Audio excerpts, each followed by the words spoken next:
अस्सलामुअलैकुम, good morning, सुबह बखैर। हमारी वार्डरोब देख के आपको लग रहा होगा क्योंकि हम इब्तिदा में जब पाकिस्तान बल्लेबाजी कर रहा था तो हम तकरीबन अपना जहन बना चुके थे कि हम जीतेंगे इंशाल्लाह। वैसे मेरा बिल्कुल ऐसे नहीं हुआ, जीते या हारे, I am in support of Pakistan, so my wardrobe has got nothing to do with the fact कि शुरू में हमें लग रहा था कि हम जीतने वाले हैं। लेकिन जाहिर है जब हम जीतते हैं, जब हम जीतते हैं तो we do celebrate in a manner कि हमारा जो ग्रीन है वो हमारे दिल में तो होता है लेकिन दिल के अलावा भी एविडेंट हो, so we do that. But हुआ ये है, हम नहीं जीत पाए and there wouldn't be anybody who wasn't watching the match last night. लेकिन अगर आपको नहीं पता तो हम आपको बता दें कि एशिया कप सुपर 4 मरहले में इंडिया ने पाकिस्तान को 6 विकेट से हरा दिया। So this has happened. अच्छा दुख है, लेकिन सबसे अच्छी बात यह है दुख है, लेकिन जो हमें यूजुअली, जाहिर है हम भी इंसान हैं, सभी लोग क्रिकेट फैन हैं, जो गुस्सा चढ़ता है ना वो गुस्सा नहीं है इस दफा। हाँ, बिल्कुल, शुक्र है आपने ये कह दिया। बिकॉज एक होता है कि हम in the past we have lost without really miserably, जिसे कहते हैं ना, विदाउट रियली प्लेइंग। मुझे तो कितनी बार हमने ये कॉन्वर्सेशन किया, भाई खेलो तो सही, खेल के बाद हारोगे तो then you know it makes sense. तो कल वाली वो हार थी जिसमें at least we were playing and we did well, we did alright. Comparative analysis भी हम करेंगे, गुस्सा हमें नहीं है, हमारे लड़कों ने कोशिश की है। एक तो कैपेसिटी पे हम सवाल उठाएंगे, देखिए हाफ सेंचुरी भी हो गई है, कितनी नहीं है, लेकिन साथ ही साथ हम कुछ डिसीजंस पे भी जरा हैरान हैं। एक तो एम्पायरिंग का डिसीजन जिसने हमें उस वक्त भी हैरान किया और बाद में भी सभी की राय जब हमने जानी। बहुत सी वैसे तो हमने बातें करनी है जिसमें हमारी अपनी भी शॉर्ट कमिंग्स थी, लेकिन ये अंपायरिंग क्या थी? मतलब फखर का आउट जो कि देखने के बाद भी जब तक स्क्रीन पे आउट वो लिखा हुआ नहीं आया, इनफैक्ट जब देख लिया तो पता चल गया कि नॉट आउट है और बड़ी दिल को तसल्ली होगी, और फिर स्क्रीन पे एकदम से आउट लिखा हुआ आ गया। तो फखर भी हैरान थे, हम भी हैरान थे, माइक हैसन भी हैरान थे, कमेंटेटर्स भी हैरान थे, और यहाँ तक के भारतीय जर्नलिस्ट जो कि वहां बैठे हुए थे स्टेडियम में, उनकी हमारी कॉलीग से बात हो रही थी, वो भी हैरान थे, और जो एक्स पर अपने ख्यालात का इजहार कर रहे थे वो भी हैरान थे।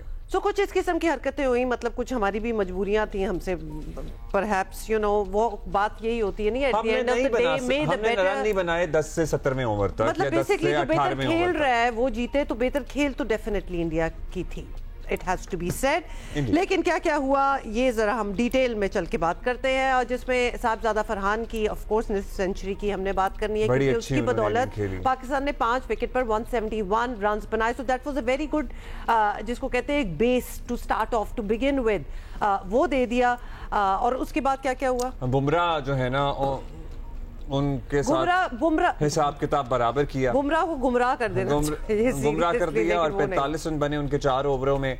भारत ने हदफ 7 गेंदों कबली हासिल कर लिया। अभिषेक शर्मा 74 और शुभमन गिल 47 रन बनाकर नुमाया रहे। अभिषेक शर्मा की हम बात करेंगे और शुभमन की भी सर्टनली, मतलब the kind of shots they were playing, it was irrespective of who was playing, it was beautiful cricket. Yeah, it was good to watch. It was beautiful cricket. The selection of shots, the talent, the finesse, everything was, you know, and then the body language and the confidence, that's another story altogether. और वो उसके बाद फिर post match जो एक वो press के साथ, मीडिया के साथ गुफ्तगू होती है, उसमें भी अगर आप ऑब्वियसली जो जीत जाए उसकी अच्छा, तो खैर हमारे साथ, नो आई नीड टू से दिस, सॉरी मैं क्योंकि बिल्कुल नहीं, मेहमान तो हमारे वो हैं और उनसे हम डिस्कशन करेंगे, लेकिन जो कैप्टन थे इनके, उनका ये उसके बाद कहना इन अ सेंस ये वर्ड्स नहीं थे, लेकिन मुकाबला तो बराबरी के लोगों में होता है ना, तो उनका ये कहना था कि अब ये राइवलरी वाली बातें जो हैं वो कहना करना छोड़ दे, because there is no equality, and वो बड़ा हंस हंस के बात कर रहे थे। और डेफिनेटली पिछले इतने मैचेस में हुमा, लेकिन अगर हम डेटा और स्टैटिस्टिक्स को देखें तो हम अपने वनडे का डेटा देख लें, हम अपना टेस्ट क्रिकेट का डेटा देख लें, हाँ T20 में भारत का पलड़ा भारी है, लेकिन अदरवाइज हमारा ही पलड़ा भारी है।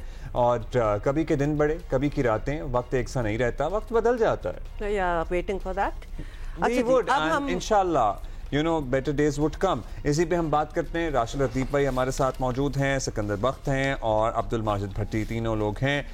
राशिद भाई आपसे शुरू करते हैं। अस्सलाम वालेकुम। राशिद भाई सबसे पहले तो आप अपना ओपिनियन दें, हाउ डिड यू फाइंड, कैसा लगा आपको मैच, जरा अपना ओपिनियन बताएं। मैच मुझे रिमाइंड कर दिया, सलीम मलिक की कप्तानी 90s वाली रिमाइंड कर रही है, वो कुछ नहीं बोल सकते इसमें। और जिस तरह से गेम खेला है, देखिए हम मॉडर्न डे क्रिकेट का लाभ लगाते रहे और हाईएस्ट आपका स्ट्राइक रेट 158 है आपका हसन नवाज, हमें फिर दूसरा हाईएस्ट आप कह सकते हैं 144 है आपका मोहम्मद हारिस, फिर है शाहीन अफरीदी। इन तीनों को एक तो खिलाया ही नहीं, और दो को बैटिंग ही नहीं दी आपने। और आप बोल रहे हैं मॉडर्न डे क्रिकेट हम स्ट्राइक रेट पे खेलने जा रहे हैं, टॉप मोस्ट 3 प्लेयर्स बैटिंग पे ही नहीं आए इस मैच में। लो डाउट तो क्रिएट हो जाता है ना यार, क्या कप्तान कर रहे हैं आप। अच्छा, जब भी कोई विकेट गिरती थी ना, हमें लगता था एंड में तो बिल्कुल लगता था कि अब तो शाहीन आ ही जाएंगे, अब तो जिनकी आप बात कर रहे हैं अब तो ये आ ही जाएंगे, लेकिन नहीं आए ये लोग। लेकिन फिर उसके बाद एक पार्टनरशिप लगती है 17 रन की, 17 बॉल के ऊपर लगती है हुसैन तलत और साहबजादा फरहान की। और वो देखें 11 बॉलें खेलता है हुसैन तलत, 10 रन बनाता है, और साहबजादा फरहान 6 बॉल पे 5 रन। वो तो बहुत ज्यादा अच्छी फॉर्म में था। साहबजादा फरहान ने 3.2 ओवर डॉट खेले, 20 डॉट बॉल खेली है। अच्छा, हुसैन तलत की तो हमें प्लेइंग 11 में जगह नहीं कल समझ आ रही थी, it was a surprise kind of entry. फिर उनकी अगर एंट्री हो गई तो फिर उनकी बैटिंग ऑर्डर में ये जगह नहीं। सिर्फ मैं हुसैन तलत की बात, बल्ला क्यों नहीं उठा 11 ओवर से 16 ओवर तक? देखिए गेम से हम वहीं तो बाहर हो गए ना। आपने रन ही नहीं बनाए, रन ही नहीं बनाए। अगर आप बाउंड्री, लास्ट बाउंड्री जब लगी थी 9.3 ओवर में छक्का मारा था साहबजादा फरहान ने, उसको तो वहीं पे शुरू हो जाना चाहिए था। आपकी 8 विकेट्स बाकी हैं और आप एक रन ले रहे हैं, किसके लिए? आप करंट मैच खेल रहे हैं, पाकिस्तान का सबसे बड़ा मैच खेल रहे हैं, और अब 1 रन बना के हुसैन तलत, देखिए 18 बॉल में से 11 बॉल कैसे खेल गया? जब एक इनफॉर्म बैट्समैन होता है साहबजादा फरहान, दोनों एंड से तो वही खेलेगा ना। आप 1 रन लेके 2 डॉट बॉल वो खेल रहे हैं वहां से, फिर उसके बाद नवाज आ जाता है। इन तीनों ने 36 से 37 डॉट बॉल खेली है। इन तीनों ने 10 ओवर के बाद, 10 ओवर से पहले खेल लेते मान जाते कि बॉल स्विंग हो रही है, टर्न हो रही है। आपने खेली है 11 से 16 ओवर के अंदर, काफी डॉट बॉल खेल ली ना। मैच तो पाकिस्तान वहां से हार गया था। फिर शाहीन अफरीदी, मैंने कभी भी नहीं देखा अपनी लाइफ में कि उसने पहला बॉल अपना यॉर्कर ना किया हो या लेंथ बॉल ना किया हो। बाउंसर कैसे कर सकता है पहला बॉल को? उसका है ही वेपन, इन स्विंग है, आउट स्विंग है, यॉर्कर है, पहला बॉल ही वो। तो उसकी वजह कि ये सिकंदर से भी पूछ लेते हैं। और ये जो हम ये फॉर्मेशन प्लेइंग 11 की बात कर रहे हैं ना, सबसे बड़ा सवाल तो जब ये प्लेइंग 11 ही सामने आया तो यही हो गया। चौथे नंबर पर सिकंदर, इवेंट का पहला मैच खेलने वाले हुसैन तलत को क्या सोचकर बैटिंग के लिए भेजा होगा? मतलब आप जरा इसके बैकग्राउंड में जब नाम पिक हुए कि इसको निकालो और इसको डालो, what was the exactly what, आप ये जरा डिसीजन मेकिंग के हवाले से पहले तो बात कर लेते हैं, फिर बाकी बातें होंगी। देखें, सबको सलाम। और दूसरा ये कि कल मेरे साथ जितने भी इंडियंस बैठे थे 10 ओवर तक उन्होंने कहा आज हम मैच हार गए। हमें भी यही लग रहा था कि वो मैच हार गए, क्योंकि आज ऐसा लग रहा था कि गुज़श्ता रोज उनका दिन नहीं था। शुरू में यही लग रहा था, कैचेस ड्रॉप हो रहे थे, सब कुछ हो रहा था, तो यही लग रहा था जी सिकंदर।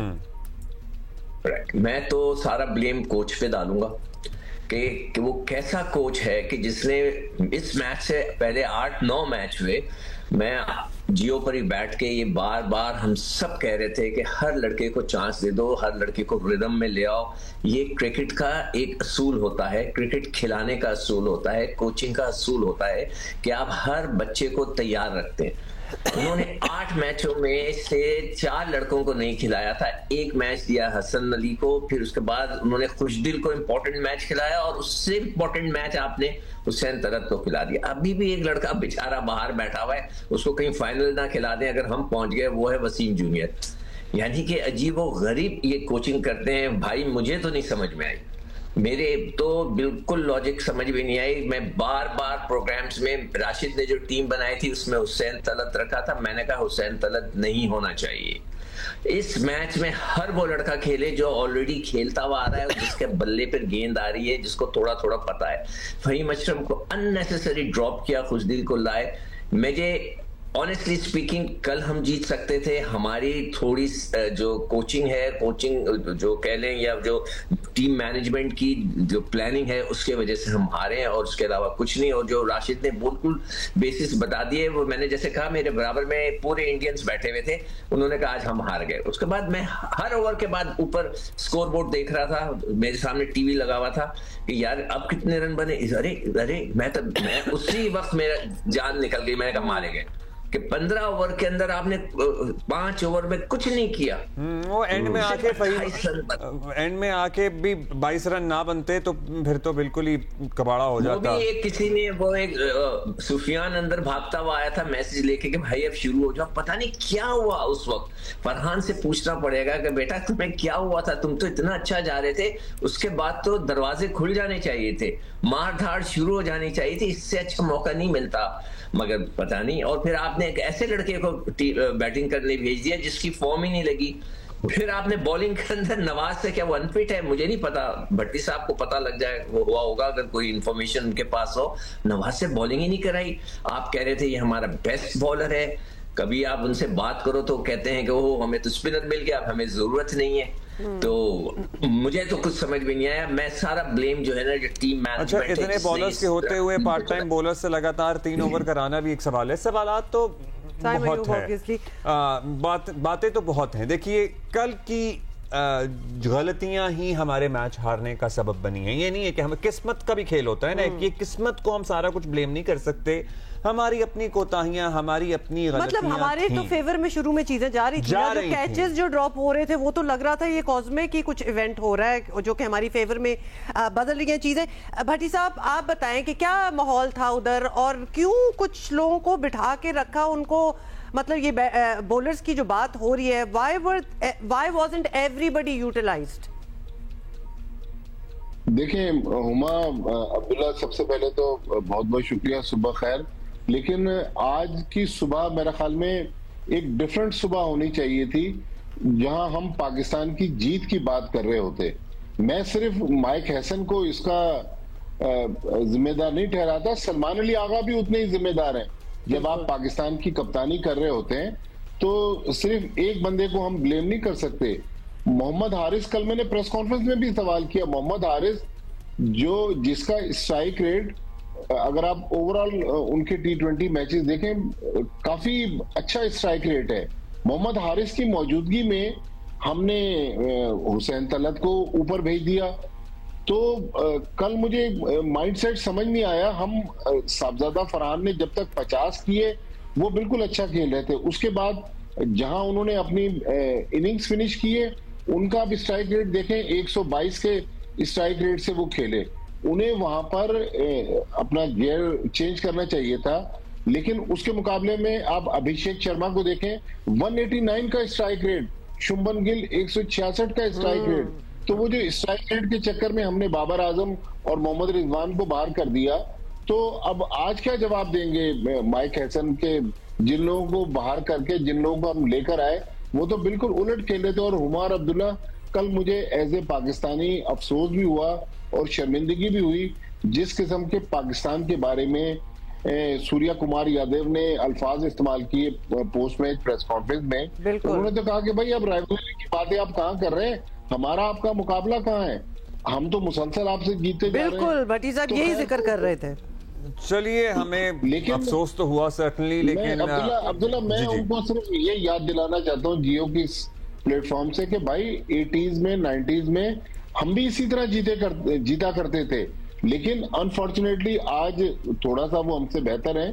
लेकिन जिस किस्म के अल्फाज और जिस किस्म की रौनक उन्होंने दिखाई, मेरे ख्याल में एज ए क्रिकेटर वहां ठीक है, हमारी आपकी जंग भी हुई, हम जंग भी जीत गए, माहौल डिफरेंट था, लेकिन इस किस्म की बातें खेल में नहीं की जाती। अब क्या उनसे एक्सपेक्ट करना, क्योंकि जाहिर है वो जीते हैं और क्लियर कट जीते हैं। अच्छा, क्लियर कट जीतने पे भी हम जरा एक और चीज, क्योंकि हमने ये दो बातें जो शुरू में ये एक बात जिस पे हम कमेंट करके आगे चले जाएंगे, ये पाइक्रॉफ्ट का वापस आना रेफरी का, ये भी जरा थोड़ा सा समझा दिया जाए, क्योंकि इतनी बड़ी बात हुई, इतना वावेला मचा इस पे, फिर अपेरेंटली इन्होंने अपोलोजाइज किया, although we were not expecting कि इस मैच में वो होंगे। Number 1, number 2, let's all discuss Fakhar का आउट होना, मतलब वो भी बहुत ही एक शॉकिंग किस्म की चीज लग रही थी। क्या हम गलत हैं कि हमें कुछ और नजर आ रहा था या स्टेडियम में कुछ और चल रहा था? Sikandar, would you like to comment on that? देखिए, मैं जब जो हमारे साथ लोग बैठे थे, अच्छा मैं कल इत्तेफाक से ऐसी जगह बैठा था जहाँ इंडियन ज्यादा थे, और उधर जो है उनका भी ये ख्याल था कि आउट नहीं, लग ऐसा रहा था कि गेंद पहले टिप्पा खा के उसने उठाई है, और मैं भी ये समझ रहा था कि नॉट आउट आएगा। वो जब शोर उठा तो फिर मैंने स्क्रीन की तरफ देखा तो मुझे लगा।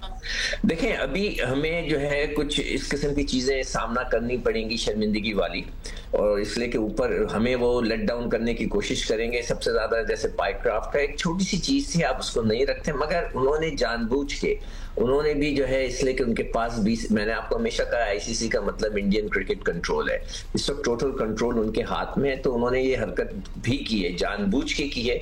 और हालांकि ये कोई इतनी बड़ी बात थी नहीं, मगर उन्होंने जानबूझ के की, और जानबूझ के की है कि पाकिस्तान को वो जो है दिखाने के लिए कि हम नहीं, आपको अगर आपने हमें वहां मार मारी है जंग के अंदर तो हम इधर आपको नहीं छोड़ेंगे। देखिए, हम क्यों इससे बेहतर एक्सपेक्ट कर रहे हैं? हमारी गलती है कि हम किसी बेहतर रवैये की तवक्को किए बैठे हैं। राशिद भाई, आपका इतना तजर्बा है, जी आपके भी आएंगे सिकंदर, आपका इतना तजर्बा है, फखर का डिसमिसल आपको सही लग रहा था? क्योंकि हमें लग रहा था कि थर्ड एम्पायर ऑलरेडी अपना माइंड मेकअप कर चुका है, उसने सारे एंगल्स भी नहीं देखे, उसको जल्दी क्या पड़ी हुई थी। बाद में दिखा रहे थे कि जी एक और एंगल जो है वो क्लियर नहीं था। सो यूं आप बताइएगा, फ्रेम बाय फ्रेम भी हम इंतजार करते रहे।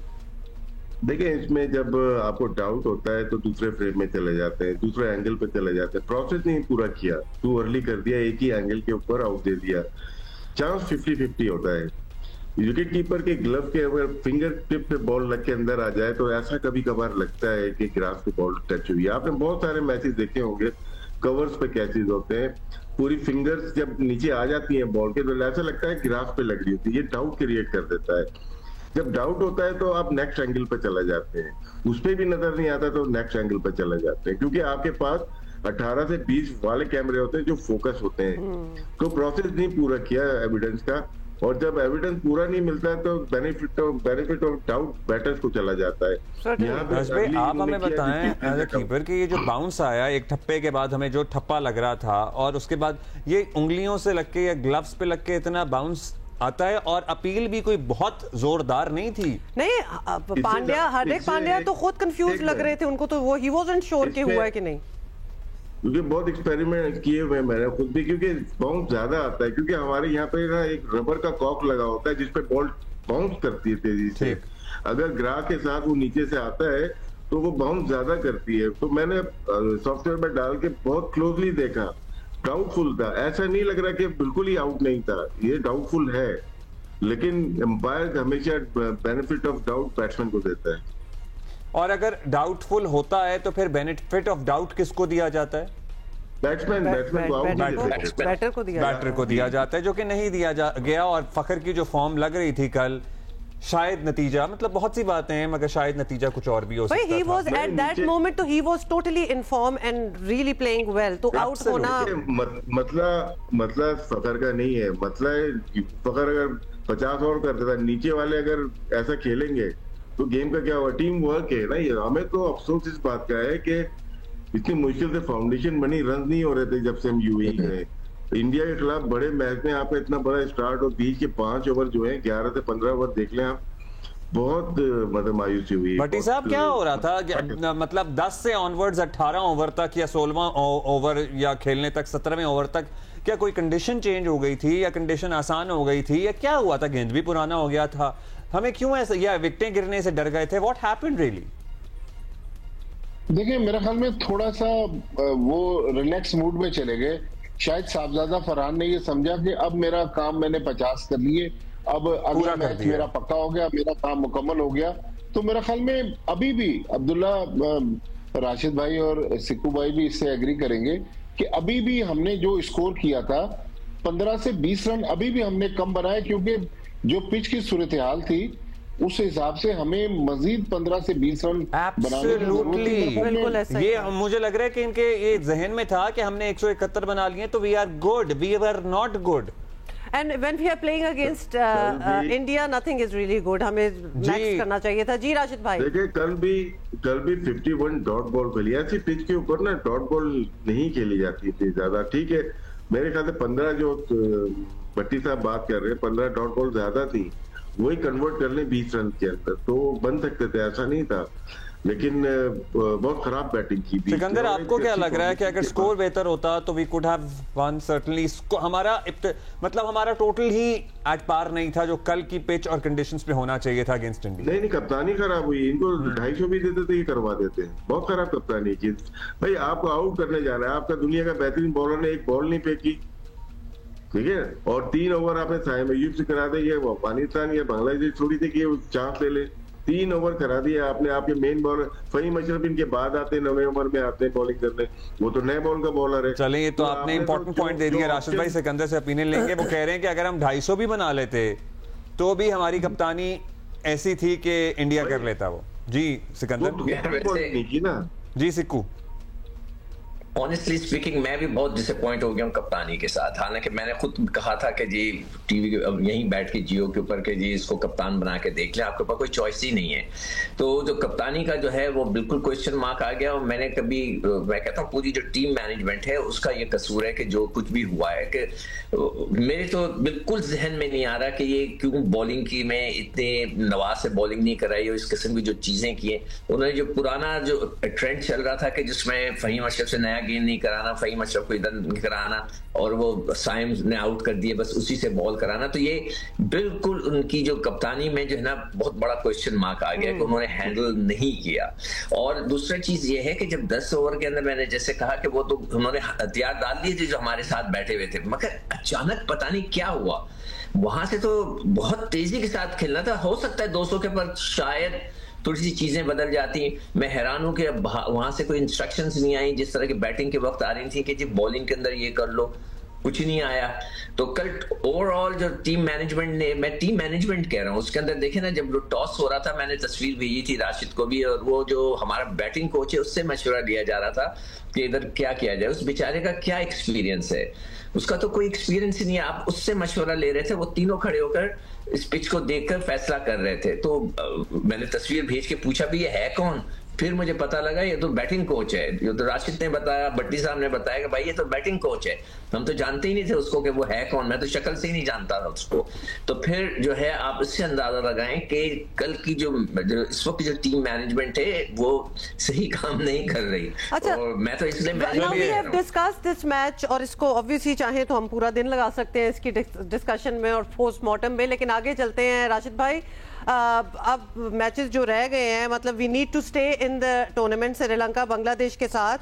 व्हाट शुड चेंज, हमारी स्ट्रेटजी में क्या बदलना चाहिए? माइंड क्यों चेंज कर रहा है? आपको अच्छे पॉजिटिव माइंड से खेलना है, अपने लिए नहीं खेलना। ये इनसिक्योर लगे कल के अपनी परफॉर्मेंस कर ले, जो सिक्कू भाई या भट्टी साहब कर रहे अपनी परफॉर्मेंस के ऊपर है कि रिलैक्स हो गए, 50 हो गए मेरे, नहीं।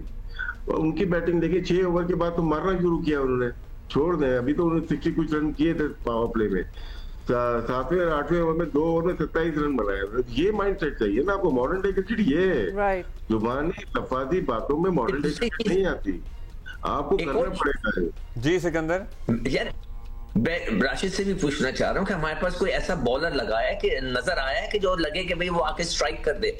हमारी बॉलिंग तो बहुत ऑर्डिनरी लग रही है कल। बिल्कुल ऐसा ही है। बॉलर्स कौन है? मतलब शाहीन जी भट्टी साहब, कल प्रेस कॉन्फ्रेंस में मैच के बाद सलमान अली आगा से पूछा कि आपके मेन बॉलर शाहीन शाह अफरीदी 4 ओवरों में 40 रन, आपके मेन बॉलर अबरार अहमद 4 ओवरों में 42 रन। उन्होंने कहा कि वो कल उनका दिन नहीं था, वो दोनों ऑफ कलर थे या दोनों का ऑफ डे था। तो मुझे समझ नहीं आई भाई, अगर शाहीन अच्छा परफॉर्म नहीं कर रहे तो आप मोहम्मद वसीम जूनियर को अगला मैच खिलाएं श्रीलंका के खिलाफ। बिल्कुल नहीं, देखो बात ऐसे ये है अब्दुल्ला, दोनों बैठे हुए हैं, हमारे पास मेन बॉलर कौन है जो कि बॉलर्स होते हैं? एक मतलब इब्रार है जिन पे हम हमेशा तकिया कर सकते हैं, और किया है हमने वो भी था ना कि हम ये भी रन बना लेते। हम कुछ अर्से पहले चले जाएं तो हमारा बॉलिंग लाइनअप ऐसा होता था कि हमें ये यकीन होता था कि अगर हमने 175, 80, 70 कर लिया है T20 में तो हम निकाल लेंगे। फिर हमारे बॉलर्स निकाल लेंगे। हमारा वो बॉलिंग लाइनअप नहीं रहा, हमारे वही बॉलर्स हैं, they are just not performing the way they used to. Bowling में देखें ना, हमारी जब टीम गई है खेलने ट्रायंगुलर के लिए और एशिया कप के लिए, हमें 6 fast bowler including Fahim Ashraf, 6 fast bowler 3 bench पे बैठे हुए हैं। वहां बनते नहीं थे इतने ज्यादा, और आप जो स्पिनर की जगह है वहां एक सुफियान नहीं खेल रहे और 2 बॉलर्स बॉल नहीं कर रहे। तो सोचने पे मजबूर हो जाएंगे कौन लोग ये क्रिकेट चला रहे हो, कौन सिखा रहा है इन लोगों को। ऐसा क्लब क्रिकेट में भी नहीं होता कि स्पिनर की जगह सुफियान मुकीम नहीं खेल रहा, 2 स्पिनर कप्तान सलमान अली आगा और मोहम्मद नवाज ने बॉल नहीं की, तो कप्तान तो करते ही नहीं, मतलब वो शर्माते हैं शायद बॉल करते हुए। जी बात कर रहा था कि हमारे पास सिर्फ शाहीन और इब्रार एक मेन बॉलर हैं, साइम जो बैटिंग करता है, बहुत बैटिंग ऑलराउंडर, फहीम, नवाज, ये लोग सब बैटिंग ऑलराउंडर हैं, हम स्पेशलिस्ट तो रखते ही नहीं है। अच्छा जी भट्टी साहब, अब हमें आगे जाना है, जाहिर है आगे जाना है, तो हमें किस तरह से जीतना है? बाकी तो सारे जीतने पड़ेंगे, कम वक्त में बता दें जरा। देखें अब्दुल्ला, कल अब वेन्यू भी चेंज है। अगला मैच जो श्रीलंका के खिलाफ मंगल को है वो है अबू धाबी के शेख जायद स्टेडियम में, तो श्रीलंका के खिलाफ मैच है। फिर जुमेरात को बांग्लादेश के खिलाफ। अब पाकिस्तान के पास गलती की कोई गुंजाइश नहीं, सिर्फ और सिर्फ जीत ही पाकिस्तान को फाइनल में पहुंचा सकती है। ऑलराइट, तो जीतना जरूरी हो गया है, फाइनल में पहुंचने की भी टेंशन हो रही है। बहुत शुक्रिया भट्टी साहब, राशिद भाई, Sikandar, thank you for being with us. हो सकता है भारत, उम्मीदें देखें किधर हमने डाली हुई है, लेकिन इंशाल्लाह कुछ भी हो सकता है। So we are going to think, we are going to hope for the best always. ये सेगमेंट दिखाएं वैसे सबको बिठा के, क्यों? सीखने को मिलेगा। ब्रेक ले रहे हैं।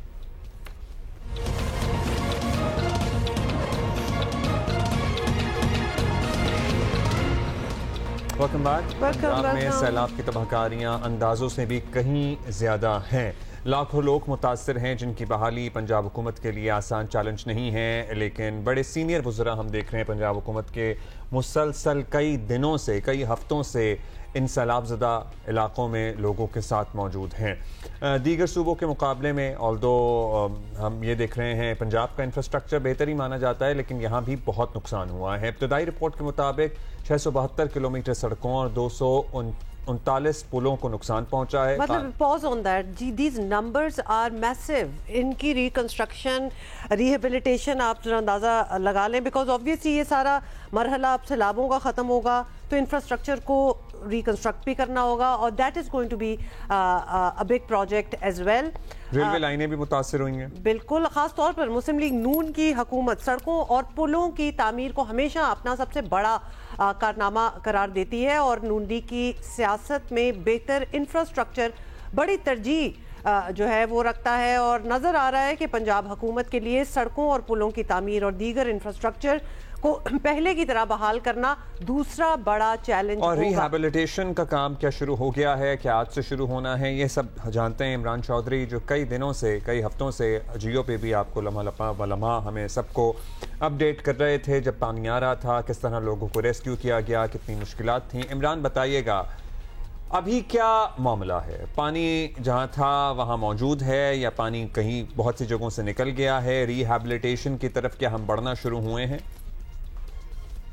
जी, आज 10 रोज हो चुके हैं। M5 मोटरवे मुल्तान से लेकर झांगड़ा इंटरचेंज तक बंद है। जलालपुर के मुकाम पर सैलाब के पानी की वजह से मोटरवे जो है वो 13 जगह से मुतासिर हुई और 2 जगह पर उसकी मशरकी और मगरबी साइड मुकम्मल तौर पर बह गई। इसके मुतबादिल जो है वो ट्रैफिक को गुजरने का प्लान दिया गया है। जो ट्रैफिक लाहौर इस्लामाबाद से बरास्ता मोटरवे आ रही है उसको मुल्तान इंटरचेंज से नीचे उतार दिया जाता है और उसके बाद वो बरास्ता भावलपुर से होते हुए वो झांगड़ा इंटरचेंज जाती है, GT रोड इस्तेमाल करते हैं और उसके बाद वो झांगड़ा से दोबारा मोटरवे पर M5 पर चढ़ जाते हैं और सखर तक अपना सफ़र जारी रख सकते हैं। और इसी तरह जो सखर से ट्रैफिक आ रही है उसको झांगड़ा इंटरचेंज पे उतार लिया जाता है, उसको बरास्ता GT रोड भावलपुर से मुल्तान भेजा जाता है और मुल्तान से दोबारा वो इंटरचेंज से के ज़रिए चढ़ के शेरशाह इंटरचेंज से चढ़ जाएँ या शाहरुख आलम इंटरचेंज से चढ़कर दोबारा वो लाहौर इस्लामाबाद तक का अपना सफ़र जारी रख सकते हैं। क्योंकि जिस वक्त हेड नौराजा भुट्टा का बंद टूटा था तो दरिया सतलुज का पानी जो है उसने 40% तक महकमा नहार के मुताबिक अपना रास्ता तब्दील कर लिया था। रास्ता तब्दील करने से अब वो मोटरवे के साथ साथ सफ़र कर रहा है और उसकी वजह से जहां मोटरवे मुतासिर हुई है वहां पर सुई गैस की मेन जो ट्रांसमिशन लाइन थी वो भी मुतासिर हुई है। मतलब बहुत शुक्रिया इमरान चौधरी ने हमें जो अपडेट दी है। Clearly there is a lot of work cut out और बहुत ही वो एक होता है ना कि हमें पानी जब ऊपर चढ़ गया था ये तो पता था कि नीचे तबाही वगैरह हो रही है, लेकिन अब सामने आ रही हैं कि actually it's going to be massive repair work. अच्छा, अभी हम जाएंगे यासिर फारूकी के पास। बिल्कुल, सखर डाउनस्ट्रीम आपको पता है पानी आ रहा है सारा, जो वहाँ से शुरू हुआ हुआ है, और यासिर फारूकी हमें बता रहे हैं कि क्या मामला है। जी बिल्कुल, सरकारी अदाद-ओ-शुमार के मुताबिक सखर डिवीजन में 80,000 से जायद अफराद जबकि 3,22,000 से जायद मवेशियों को पक्के के इलाकों में महफूज मुकामात पे मुंतकिल किया गया है। लेकिन उसके बावजूद इस सैलाबी सूरत हाल में कच्चे के इलाकों में एक बड़ी आबादी अपने माल मवेशियों के साथ कयाम पजीर है, जिन्होंने मामूलाती जिंदगी भी बहाल रखा हुआ है। वो यौमिया की बुनियाद पे मवेशियों का दूध निकाल के शहरी इलाकों में फरोख्त करने के लिए आते हैं। मैं इस वक्त रोड़ी में ऐसे ही एक कश्ती पॉइंट पे मौजूद हूँ। यहाँ पे कच्चे से आने वाले अफराद से बात करते हैं। अंदर क्या सूरत हाल है, कितना पानी खड़ा है? पानी बहुत है। तो गाँव देहातों में भी पानी आ गया है या अतराफ उसके पानी है? पानी उसके तराक में थला है, थोड़ा थोड़ा ऊपर बैठे। तकरीबन 200-250 गोट है, गाँव है। ये उसको चारा है उसका माल का, इसका कटी चौकड़ वगैरह ये। इनका कहना है कि ये दूध लेके आते हैं और शहरी इलाकों में फरोख्त करते हैं, जबकि अपने मवेशियों के लिए जो इस वक्त कच्चे में मौजूद हैं एक बड़ी तादाद में उनके लिए चारा चौकड़ खरीद के लेके जा रहे हैं ताकि उन्हें खिला सकें। कच्चे का बेशतर इलाका ज़ेरे आब आ चुका है, ताहम इनके गांव देहात सैलाबी पानी से अब भी महफूज हैं, जिसके बायस इन्होंने नकल मकानी नहीं की है। शुक्रिया आपका यासिर। अच्छा, हम यहाँ लोगों को देख रहे हैं ना, तो वो जो हम हेल्थ क्राइसिस की बात करते हैं हमेशा, ख़ास तौर पे क्योंकि हमारे रीजन में, ख़ित्ते में अगर देखा जाए तो बांग्लादेश में बहुत बुरी तरह डेंगू जो है वो फैला हुआ है और उसको कंट्रोल करने की कोशिशें की जा रही हैं। और हमारा जो सैलाब आया है, आपको पता है कि हमें बड़ा खौफ है इस चीज़ का। और आप सैलाब एक्चुअली को तो देख ही रहे हैं, लेकिन एट द सेम टाइम हमारे शहरों में आजकल मच्छर कितने ज्यादा नजर आ रहे हैं इर्द गिर्द अपने ही माहौल में। एब्सोल्युटली, तो ये सारी चीजें जो ये फिर ज्यादा बीमारियां सैलाबज़दा इलाकों में पीने का साफ पानी ना होने की वजह से फैलती हैं। So if you want to contribute something, आप पीने का साफ पानी प्लीज हाँ पहुंचाने के लिए कोशिश करें, मदद करें। बहुत सारी के लिए प्यूरिफिकेशन वाटर प्योरीफाइंग टैबलेट्स बहुत सारी आती हैं जिनको डालकर छान कर पानी को काबिल इस्तेमाल पीने के लिए बनाया जा सकता है। सो बहुत सारी ऑप्शंस जो कि एक्चुअली पिछले हफ्ते ही जब हमारी पंजाब हुकूमत के स्पोक्स पर्सन से बात हो रही थी तो उन्होंने कहा था कि बहुत ज़्यादा मिकदार में ये जो है ये डिस्ट्रीब्यूट भी की जा रही हैं और लोगों को बताया भी जा रहा है क्योंकि बॉटल वाटर किस किस को आप फराहम कर सकते हैं। और वैसे भी बॉटल वाटर के अपने चैलेंजेस हैं, मतलब माहौल दोस्त तो नहीं है ये प्लास्टिक की बोतलें। That is right. अच्छा जी, ब्रेक ले रहे हैं, थोड़ी देर में मिलेंगे।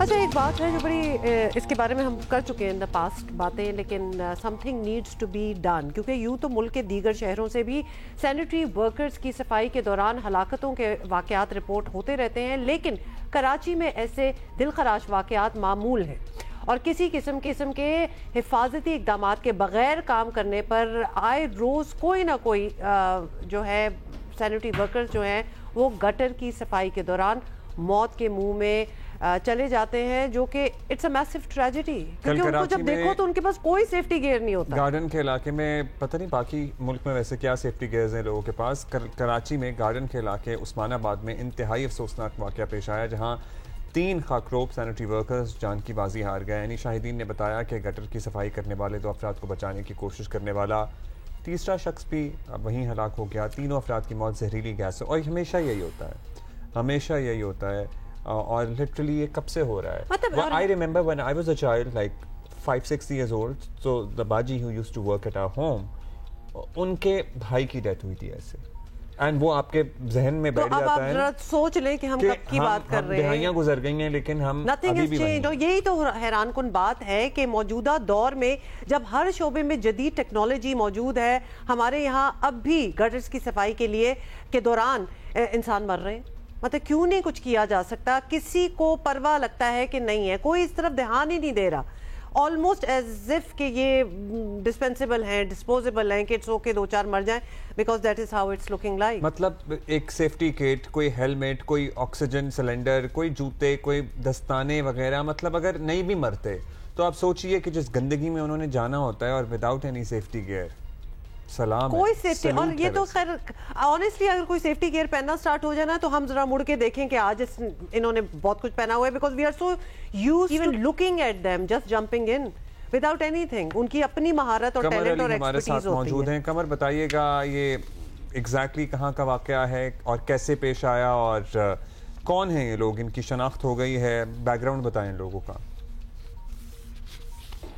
जी, इलाका मकीनों के मुताबिक गुज़श्ता रोज़ ये अफसोसनाक वाक़या गार्डन उस्मानाबाद में पेश आया, जहाँ पर सेवरेज मैन होल की सफाई के दौरान जो है वो एक शख्स डूबने लगा, तो उसके बचाने के लिए उसका जो दूसरा साथी है वो भी जो है वो मैन होल में उतर गया और उसकी भी हालत ख़राब हुई, तो उसे बचाने के लिए जो है वो तीसरा शख्स भी कूद गया। इस तरह देखते ही देखते तीनों अफराद जो है वो सेवरेज के मैन होल में डूब गए। करीबी जो है वो इलाका मकीन मौजूद थे। एक नौजवान फैसल जो है वो उन तीनों को बचाने के लिए नीचे उतरा। अपनी मदद आपके तहत इस नौजवान ने रस्सी बांध के नीचे उतरा। एक शख्स को बाहर निकाला गया और उसके बाद जो है वो दूसरे शख्स को जो है बचाने के लिए जब वो मैन होल में उतरा तो उस नौजवान की भी हालत जो है वो ख़राब होने लगी और वो बेहोश हो गया। फौरी तौर पर जो है उस नौजवान को अस्पताल मुंतकिल किया गया। इसी दौरान जो है वो रेस्क्यू इदारों को भी तलब किया गया था और उसके बाद जो एक के बाद एक करके तीनों अफराद की लाशें निकाली गई। इलाका मकीनों के मुताबिक जामबाग होने वालों में जॉर्ज, उसका बेटा जो है विशाल और उनका एक रिश्तेदार शामिल है। इलाका मकीनों के मुताबिक तीनों अफराद को जो है वो KMC ने जो है वो प्राइवेटली 15,000 रुपये, सिर्फ 15,000 रुपये के एवज इस काम के लिए हायर किया था।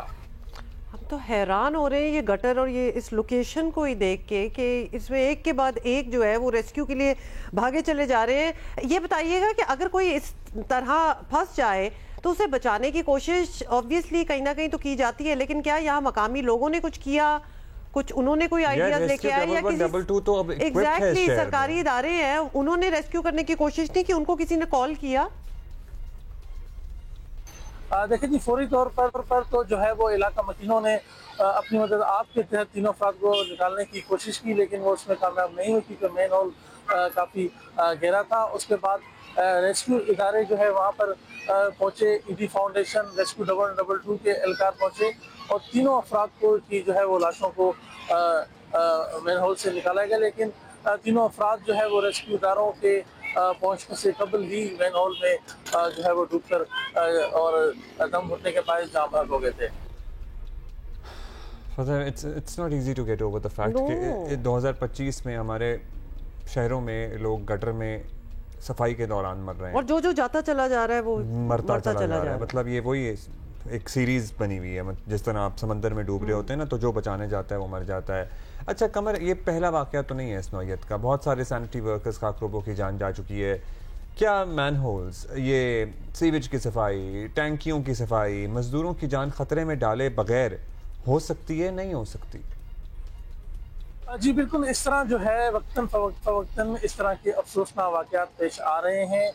गुज़श्ता रोज़ भी इलाका मकीनों का कहना था कि तीनों अफराद जो डूबे थे वो उनको जो है वो KMC के एक्सियन है, वहाँ के जो एक्सियन हैं उन्होंने प्राइवेटली 15,000 रुपये के एवज जो है वो हायर किया था। जहाँ पर भी इस तरह सेवरेज मैन होल की सफाई का काम होता है वहाँ पर कोई इंतजाम नहीं होते। जो सफाई करने वाला जो अमला होता है उनके पास ना मास्क होता है और ना ही दीगर वो जो एहतियाती उनको जो आलात मिलने चाहिए वो होते हैं, जिसके बाद इस तरह के वाक़यात जो हैं वो वक्तन फवक्तन हो रहे हैं। ज़रूरत इस बात की है जो सैनिटरी वर्कर्स हैं KMC को सिर्फ उन्हें ही जो है इजाज़त होनी चाहिए इस तरह के मैन होल और सेवरेज के दूसरे कामों की, साथ साथ उन्हें भी जो है वो ट्रेन किया जाना चाहिए और उन्हें जो मुकम्मल जो है वो आलात मुहैया किए जाने चाहिए। इसमें ऑक्सीजन मास्क हैं, ऑक्सीजन सिलेंडर्स हैं, ताकि इस तरह के अफसोसनाक वाक़यात और इस तरह की जानें जो वक्तन फवक्तन ज़ाया हो रही हैं उस तरह के जो है वो अफसोसनाक वाक़यात से बचा लें। शुक्रिया आपका, thank you Qamar Ali. Tragedy है भाई, ये ट्रेजेडी है। वैसे कोई और अगर देख रहा होगा ना मुल्क के किसी हिस्से में तो कहेगा इलाके का नाम है गार्डन जी, जहाँ ये सारा वाक़या हुआ है। आगे तो समझ ही गए होंगे, लेकिन अफसोस हमें ये होता है हम पिछले 2-3 महीनों से क्योंकि फ्लड्स भी आए हुए हैं तो रेस्क्यू की बड़ी बातें हो रही हैं। मतसवाद से बात शुरू हुई कि वो क्यों नहीं रेस्क्यू हुए, अब हम यहाँ आ गए हैं और ये तो पीस टाइम्स में है ना, मैन होल्स में तो सफाइयों के लिए ये लोग घुसते ही रहते हैं। We do not get the right equipment, in fact priority नहीं है लगता है, वरना ये चीज़ तो वजल से हो ही रही है, इसको तो अब तक रुक ही जाना चाहिए था। हेडलाइन ब्रेक है।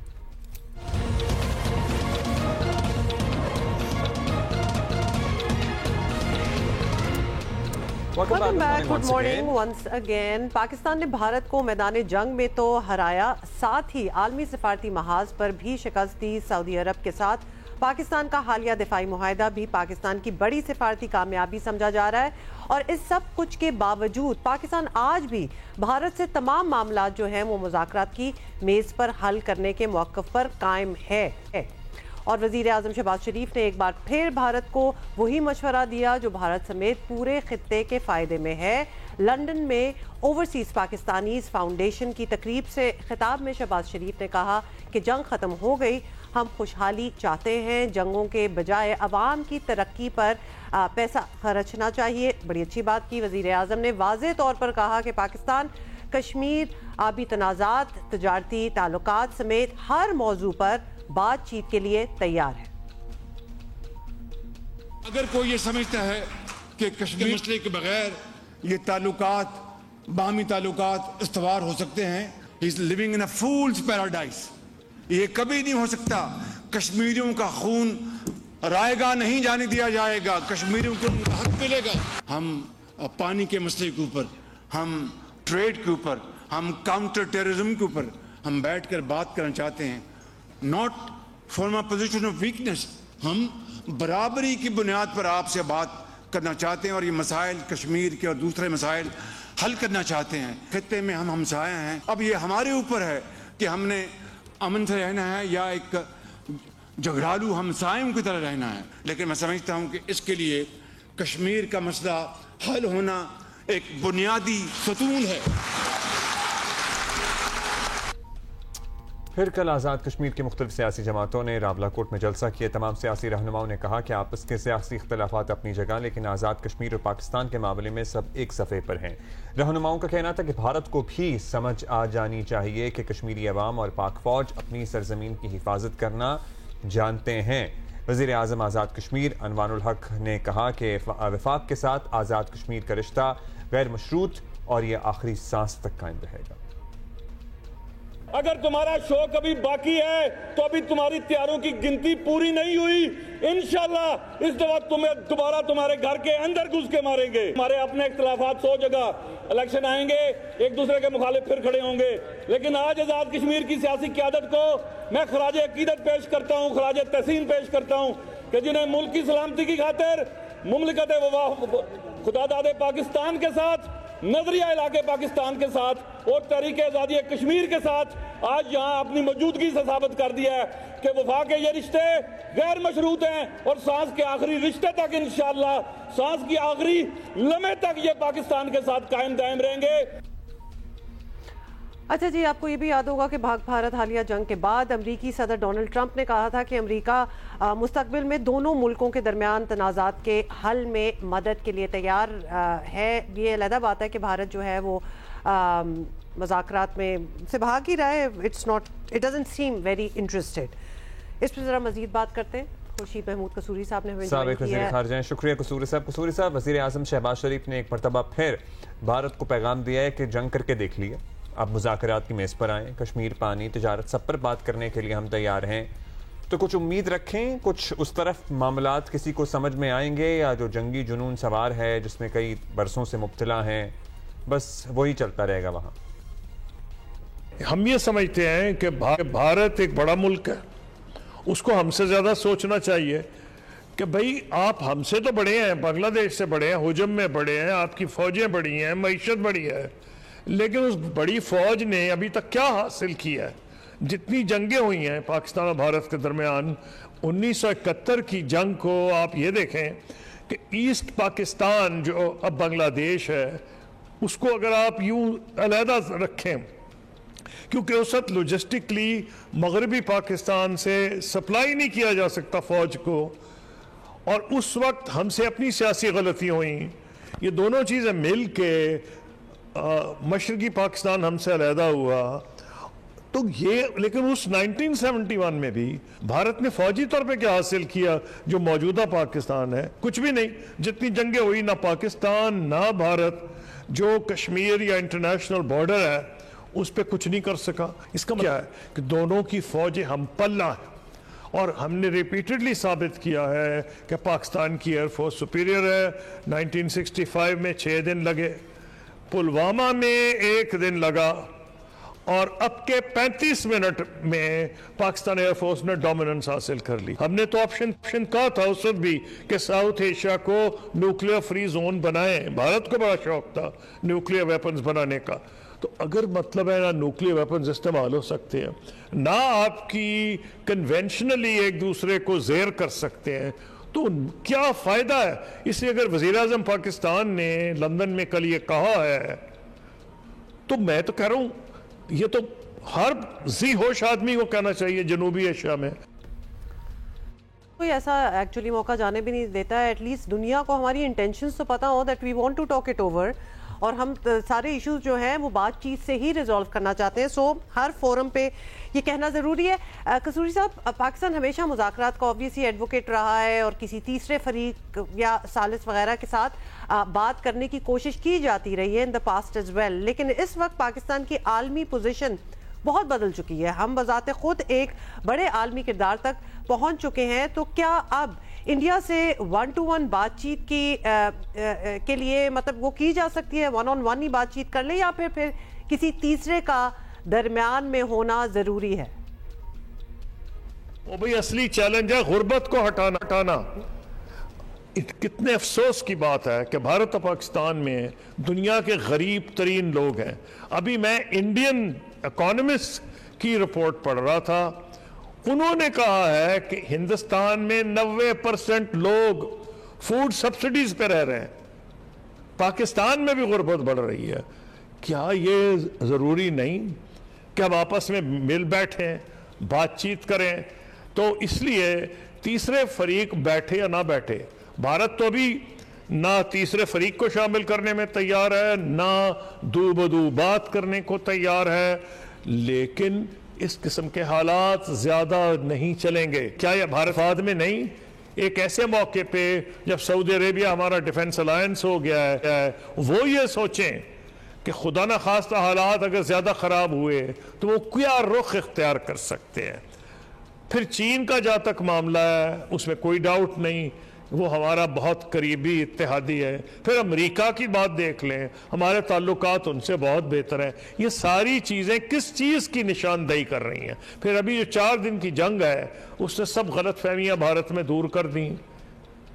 तो क्या एक ही इसका मंतकी नतीजा है कि मिल बैठे बात करें, सालिस बिठाएं ना बिठाएं ये दूसरी बात है। ये जब आपस में लोग नहीं बात कर सकते तो बीच में तीसरे पार्टीज को लाते हैं। तो बीजेपी और कांग्रेस की हुकूमत ये समझ गई थी कि डायरेक्ट बातचीत के अलावा कोई रास्ता नहीं, तो उम्मीद करनी चाहिए कि अव्वल तो अगर ये हुकूमत इलेक्शन हार जाती है और नई हुकूमत आती है तो उसके तो वैसे ही डांडे ज्यादा मिलेंगे पुरानी कांग्रेसी हुकूमतों के साथ, और अगर वो नहीं भी जीतती तो लग रहा है कि पहले से ज्यादा मजबूत होकर ऑपोजिशन आएगी और बीजेपी भी मजबूर होगी कि अगर उसी डगर पे वो चले जिसका नतीजा वो निकला जो अब निकला है तो उनको कोई उसका फायदा नहीं। बड़ी अहम आपने बातें की हैं कसूरी साहब, सर्टनली। और देखिए अब आगे क्या होता है। साथ ही साथ हम आपसे ये भी पूछना चाहते हैं एक दूसरा मामला जिस पे पूरी दुनिया की नज़रें हैं। एक गैर मामूली डेवलपमेंट हो रही है गज़ा को लेकर कि बरतानिया, कनाडा, ऑस्ट्रेलिया वगैरह ने फ़लस्तीन को रियासत तस्लीम करने का बाज़ाब्ता ऐलान कर दिया है, दस्तावेज़ जारी किए हैं। इसराइल और अमेरिका के लिए क्या ये झटका है तो कितना बड़ा झटका है? आलमी सतह पे इससे कोई तब्दीली वाक़ई हो सकती है या ये बस सिफारती सी कोशिश ही रहेगी? ये बेलफोर डिक्लेरेशन पे अगर आप चले जाएं तो आपको नजर आएगा कि उसके पीछे बरतानिया और अमेरिका थे। ये वो मिला 2 मुल्क बनाने वाले हैं। अगर उनके ख्यालात में इतनी हैरत अंगेज तब्दीली आई है और वो ये समझ रहे हैं कि इजराइल जो कुछ कर रहा है वो किसी सूरत में नहीं माना जा सकता। और एक और चीज आप देख लें, यूरोप के और बहुत से ममालिक, कनाडा ने आज एक्सेप्ट किया है, नॉर्थ अमेरिका की पावर है, अमेरिका के लिए बड़ी अच्छी खासा झटका देने के लिए ये इम्पोर्टेंट अहम चीज़ है। वो ये है कि ये जो मुल्क हैं जब ये कहते हैं कि एक्सेप्ट कर रहे हैं, तो क्यों कर रहे हैं? इनकी पब्लिक ओपिनियन का बहुत प्रेशर है, और पब्लिक ओपिनियन सिर्फ मुसलमान नहीं जो फ्रांस और बरतानिया में भारी आबाद में है। बरतानिया में पाकिस्तानी मुसलमान, हिंदुस्तानी मुसलमान, बांग्लादेश के मुसलमान, उसके अलावा सिख, वो भी इसको सपोर्ट कर रहे हैं। जहां नास जेनोसाइड हो रही है, war as a weapon, starvation as a weapon of war भी हो रहा है। तो यूरोप के ममालिक जो है और अमेरिका में भी मुस्तकबिल में, अमेरिका में भी ये सूरत हाल नहीं रहेगी। लेकिन ये कह देना कि कोई रातों रात तब्दीली आ जाएगी उन मुल्कों के तस्लीम कर लेने से, ऐसा ज़मीनी हक़ाइक़ के ख़िलाफ़ होगा। लेकिन इनका मोराल बहुत बढ़ जाएगा फ़लस्तीनियों का। तो इसलिए बताऊँ, इस लिहाज से इसको एक बहुत अच्छी डेवलपमेंट समझना चाहिए, एक मुफीद डेवलपमेंट समझना चाहिए, एक मुस्बत डेवलपमेंट समझना चाहिए। तो आपका ये कहना है कि ज़मीनी हक़ाइक़ तो शायद तब्दील ना हो, लेकिन मोराल ज़रूर, हाँ, लेकिन मोराल से ज़्यादा आगे जाने की बात अब आ चुकी है। बहुत शुक्रिया हमसे बात करने का कसूरी साहब। हम डेस्परेटली कुछ ना कुछ ढूंढ रहे होते हैं कि फ़लस्तीनियों के जो हालात जिस नहज पे पहुंच गए हैं, जहाँ वो ख़त्म हो गए हैं, एक्चुअली होना शुरू हो गए हैं, उसको किस तरह रिवर्स किया जा सकता है, किस तरह मोड़ा जा सकता है। It's been too long now, और हालात जो है वो हर दिन के साथ और बुरे होते चले जा रहे हैं, डिस्पाइट द फैक्ट कि अब दुनिया जो है उनको रिकग्नाइज करना स्टार्ट हो गई है, लेकिन something on the ground needs to change. अच्छा जी, अभी आगे बढ़ेंगे। डिस्ट्रिक्ट नौशेरो फिरोज में दरियाए सिंध में मोरू दादू जो पुल है, वहाँ पर दरमियाने दर्जे का सैलाबी रेला गुजर रहा है, और जो डिस्ट्रिक्ट एडमिनिस्ट्रेशन है उसने हसास बंदों की निगरानी के लिए भी ड्यूटी पर लगाए हुए हैं लोग। इंतज़ामिया के मुताबिक 445 देहात हैं दरियाए सिंध के आबी गुजरगाहों पर जो वाक़े हैं। कच्चे के आर्जी ज़मींदारी बंद भी हैं जो सैलाबी पानी की नज़र हो गए हैं। ज़िला नौशेरो फिरोज के दरियाए सिंध के कच्चे के 15,000 लोगों को रेस्क्यू किया जा चुका है ऑलरेडी। और let's go over to our correspondent जो हमें ज़रा इसकी मज़ीद डिटेल देंगे। गुलाम हैदर आकाश हमें ज्वाइन कर रहे हैं, बताइएगा। जी बिल्कुल, इस वक्त मैं मौजूद हूँ ज़िला नौशेरो फिरोज मोरू दादू पुल के मकाबत, जहाँ पर दरमियानी दर्जे का सैलाबी रेला यहाँ से गुजर रहा है। ज़िला इंतज़ामिया के कहने मुताबिक यहाँ से 4,28,000 जो सैलाबी रेला यहाँ से गुजर रहा है, जिसमें बतदरीज जो है उसमें कमी आना शुरू हो गई है। उनका यह भी कहना है कि ज़िला नौशेरो फिरोज के 1 किलोमीटर तवील जो यहाँ से दरिया सिंध गुजर रहा है, उस दौरान इनकी 16 यूनियन कौंसिलें मुतासर हुई सैलाब से, जिसमें 445 देहात हैं वो भी सैलाब के नज़र हुए, जिनकी मजमूई तौर पर उनकी जो आबादी है 68,000 है, जिनमें से ज़िला इंतज़ामिया की तरफ से लोगों को जो सैलाब में फंसे लोग थे 15,000 से ज़्यादा लोगों को वहाँ से रेस्क्यू करके कैंपों में मुंतकिल किया गया, और कुछ लोग ऐसे भी थे जो महफूज मकामात पर अपने रिश्तेदारों के पास में मुंतकिल हुए हैं। और अंदर भी मैं आपको ये बताता चलूँ कि इन दरियाई जो सैलाबी सूरत हाल थी उसके अंदर मुतअद्दिद जो थे वो आर्जी तौर पर जो कच्चे के अंदर लोगों ने अपने फसलें अपने इलाकों को बचाने के लिए आर्जी बन दिए थे, वो भी पानी की नज़र हो गए, और कई देहात हैं जो कि पानी की नज़र हुए और वहाँ सैलाबी सूरत आ रही और लोग वहाँ पे जो फंस गए उनको ज़िले इंतज़ाम में रेस्क्यू किया गया, और मज़ीद भी ये ऑपरेशन अभी भी जारी है। ज़िला नौशेरो फिरोज में सुपर फ्लड की जो तैयारी की गई थी, ताहम यहाँ से सिर्फ 5.5 लाख क्यूसेक जो रेला यहाँ से गुजरा है, और अब तमाम सूरत हाल कंट्रोल में है, और ये सैलाबी रेले में जो गुजरने वाले जो सूरत हाल है उसमें दिन ब दिन कमी आएगी, और ज़िला इंतज़ामिया फिर भी हर वक्त यहाँ पे रेडी है और तमाम सूरत हाल को मॉनिटर कर रही है। जी बहुत शुक्रिया। इस तरह जब हम सिर्फ विजुअल्स ही देखें और पानी कहाँ तक पहुँचा होता है तो ऑब्वियसली जो भी चैलेंजेस हैं वो तो सामने होते ही हैं। फिर एक सवाल उठता है कि पानी कब निकलेगा। ये भी तो एक बहुत बड़ा सवाल है ना कि why is it operating evaporating rather, या फिर कहीं इधर-उधर। हाँ, जहाँ पे बहुत सारे गोट देहात कच्चे के इलाके जो ज़मींदार हैं वो भी मुतासिर हुए हैं, लोगों को मुंतकिल भी किया गया है। एक जो नंबर हमारे सामने आ रहा था इन इलाकों से वो 15,000 लोगों का था अभी जो आया है। बिल्कुल, जो 15,000 लोग हैं वो यहाँ से निकाले गए हैं, उन्हें कैंप्स वगैरह में या तो खुद वो अपने रिश्तेदारों दोस्तों की यहाँ पक्के के इलाकों में शिफ्ट हुए हैं, या फिर उन्हें कैंप्स वगैरह में रखा गया है जो नहीं कहीं जा सकते। फिर साथ ही इनका माल मवेशी, इनका सामान, वो सब कुछ भी निकला। एंड ये जो बाज़ मनाज़र आप देख रहे हैं, these used to be homes, ये लोगों के घर थे। बिल्कुल, ये आपको एक्चुअली घर थे, फैक्ट्रीज थी, व्हाटएवर इट वाज, ये आपको नज़र आ रहा है अबैंडन इस वक्त हुए हैं, और यकीनन इंशाल्लाह लोग वापस आ जाएंगे अपने घरों में। लेकिन ये पानी वाला मरहला एक तो पानी का उतरना, उसके बाद जो तबाही पानी मचा के गया होता है उसकी सफाई, उसको रिहेबिलिटेट करना, ये लिटरली लोगों का अपना काम होगा, उनको अपनी मदद खुद ही करनी पड़ेगी। अगर जो मोस्ट इफेक्टेड एरियाज थे जैसे कि जलालपुर पीरवाला इन पंजाब, साउथ पंजाब, वहाँ there are areas on the west side जहाँ लोग वापस आना स्टार्ट हो गए हैं, अपने गाँव में वापस आ गए हैं, अपने घरों में वापस आ गए हैं, तो वो सिलसिला जो है उधर शुरू हो गया है। लेकिन आने के बाद जो चैलेंजेस हैं, दैट्स अनदर स्टोरी। ये तो अभी पानी डाउनस्ट्रीम आ रहा है, तो अभी तो ये आगे अभी तो ये जा रहा है यहाँ से। सो ये है सूरत हाल। अभी हम एक ब्रेक लेंगे, थोड़ी देर में वापस आएंगे। Good morning. इस्लामाबाद में रावल डैम के स्पिलवेज आज सुबह 11 बजे खोलने का फैसला। एनडीएमए के मुताबिक रावल डैम का लेवल 1752 फुट पर पहुंच चुका है। कोरंग नाला में पानी के बहाव में इजाफा मुतवक्के है। मुल्क रिहायशी आबादियों के मकीनों को मुहतात रहने की हिदायत भी की गई है। ये विजुअल्स जो हैं ये अब से थोड़ी देर के पहले के विजुअल्स हैं जब स्पिलवेज खोले गए हैं। और वैसे बाय द वे बड़ा फैसिनेटिंग ये मोमेंट होता है टू वॉच इफ यू ये 14 सितंबर के विजुअल्स हैं। 11 बजे दोबारा जब खोला जाएगा तो इसी तरह के मनाज़िर। वैसे पता नहीं, अच्छा ये 14 हमें जरा फैसिनेट कर, आज के हैं नहीं, हमें 11 बजे खोला जाएगा ना। सो अभी हमें अच्छा लगता है, हमें ये विजुअल हमें अच्छे लगते हैं, इसलिए ये विजुअल्स हमें अच्छे लगते हैं तो हमने कहा आपको दिखा दें। मतलब अब तो ये फ्लड सिचुएशंस है ना, तो पानी की कोई चीज़ भी बहुत ही ख़तरनाक लगती है। लेकिन in peace times, in better times, Mangla dam में मैंने जाके वैसे स्पिलवेज खुलते हुए देखे थे एक दफ़ा, पुरानी बात है, एंड सायरन बजता है और एक माहौल होता है पूरा। Actually it's quite fascinating. अच्छा जी, ब्रेक ले रहे हैं अभी, ब्रेक के बाद करते हैं। Good morning.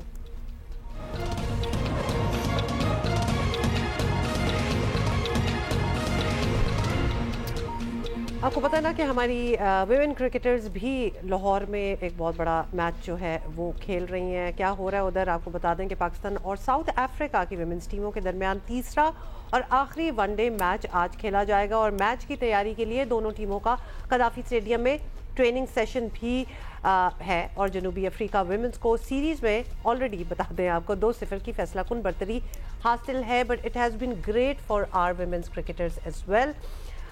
They are having an opportunity to not just an opportunity, in fact it's an opportunity for all of us to watch them play, and they are so talented and they are doing so well. They are doing so well कि मज़ा आ रहा है उनको actually खेलते हुए देख के।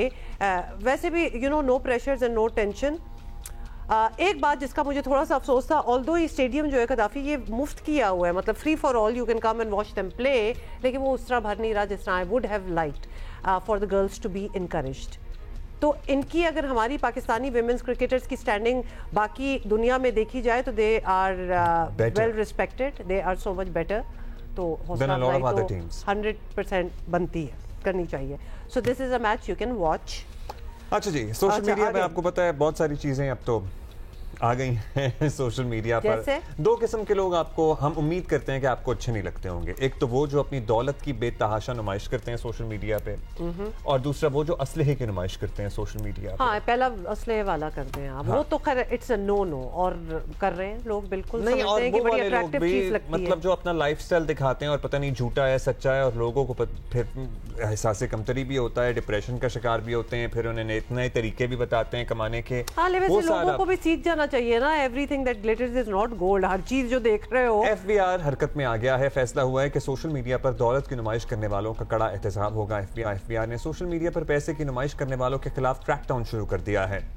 FBR ने इसके लिए बाज़ाब्ता मॉनिटरिंग टीम तश्कील दी है जो सोशल मीडिया की सख्त मॉनिटरिंग कर रही है। अब तक की इत्तलात के मुताबिक ऐसे सैकड़ों लोगों की निशानदही कर ली गई है जो शादियों पर करोड़ों रुपए खर्च कर देते हैं लेकिन कौमी खजाने में टैक्स जमा नहीं कराते हैं या बहुत ही कम टैक्स देते हैं। बहुत अच्छी बात है, मतलब थदियां पैसों के नोट होते हैं जो कि वो उड़ा रहे होते हैं बेसिकली, और अगर तो वो टैक्सेस नहीं दे रहे, यस प्लीज कैच देम।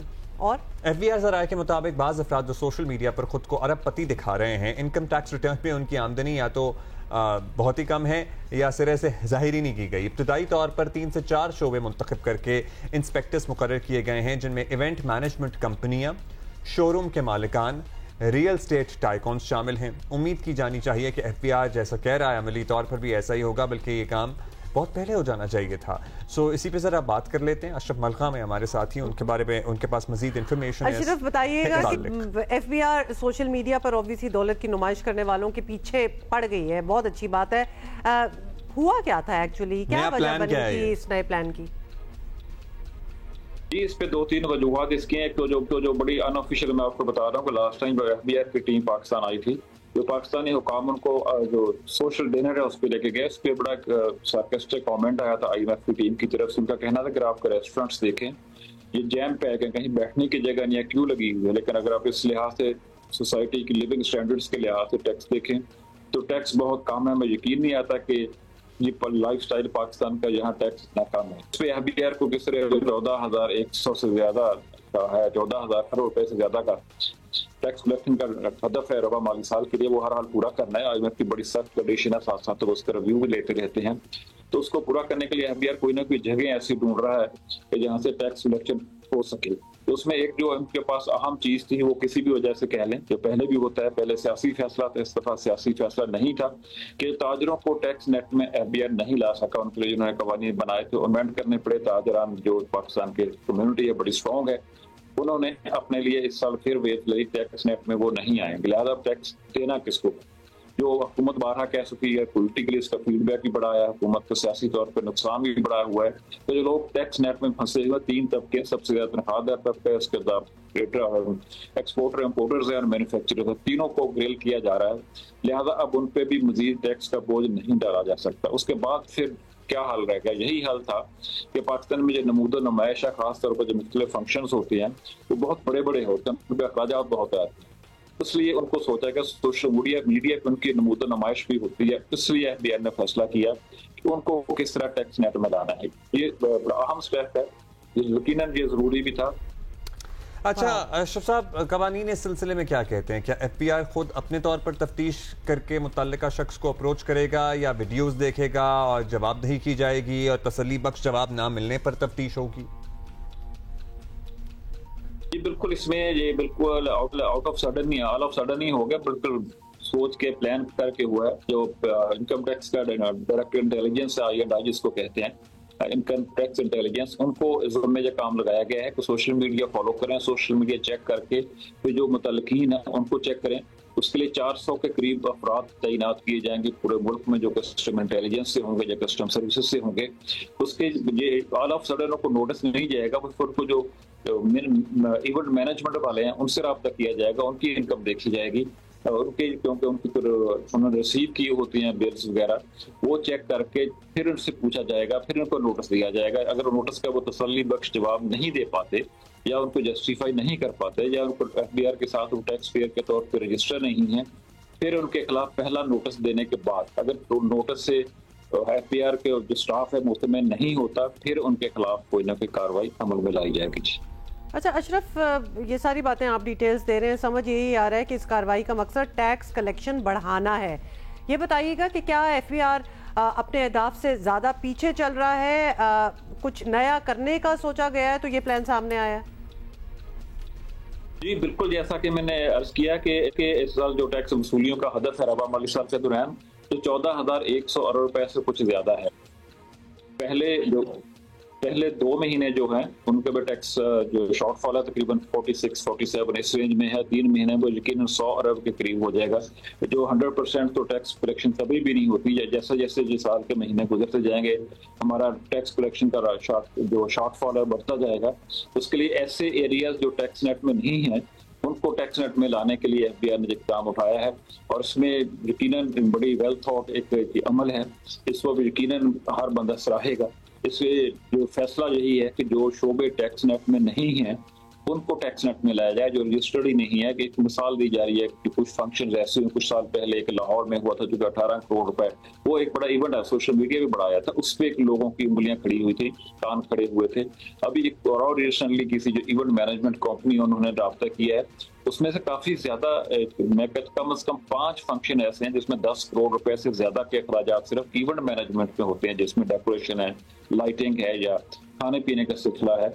उस पे FBI ने सोचा कि इन लोगों से पूछा जाए आपका सोर्स ऑफ इनकम क्या है, FBI के साथ टैक्स पेयर के तौर पे रजिस्टर हैं कि नहीं, अगर हैं तो टैक्स दिया है, इससे जो टैक्स। Got it. बहुत शुक्रिया Ashraf Malcolm for this interesting way of spotting के जो टैक्स नहीं दे रहे। अच्छा ये सुनिएगा जी, कसूर में क्या हुआ है, और आपको पता है बारिशें और सैलाब तो हर जगह ही आया हुआ है, तो दूल्हे मियाँ बारात लेकर कश्ती पर दुल्हनिया के घर पहुंच गए। अब आगे स्टोरी आपकी। क्यों? अच्छा, गंज कला के रहायशी हैं, माजिद डोगर इनका नाम है। बारात के साथ दुल्हन के गांव हुजरा शाह मकीम ये रवाना हुए।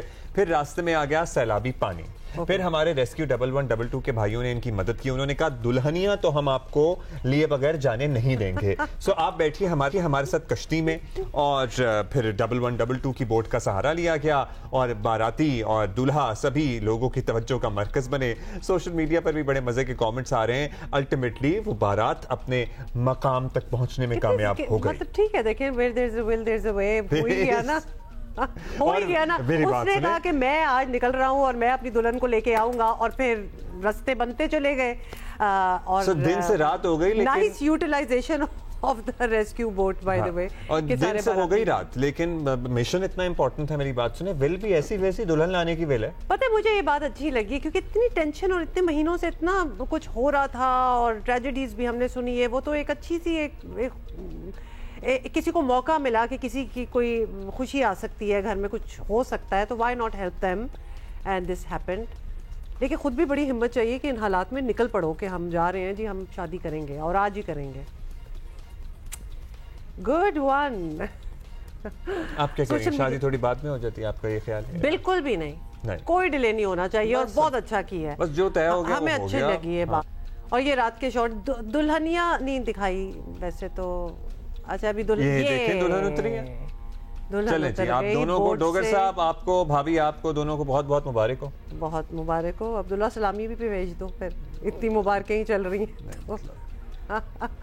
देखें, सलामी दी है हमारे रेस्क्यू वर्कर्स ने, जिन्होंने इनकी मदद की है। सलामी के जुमरे में आ गई हम सबकी तरफ से। वो सलामी ही हो गई ना, पर हमारी तरफ से दुआएं बहुत सी। और हमें छोटी खुशी की खबर बीच में से निकली, ऑल्दो बाकी तो सैलाबी सूरत हाल इर्द गिर्द चल ही रहा है, but we wanted to bring that to you.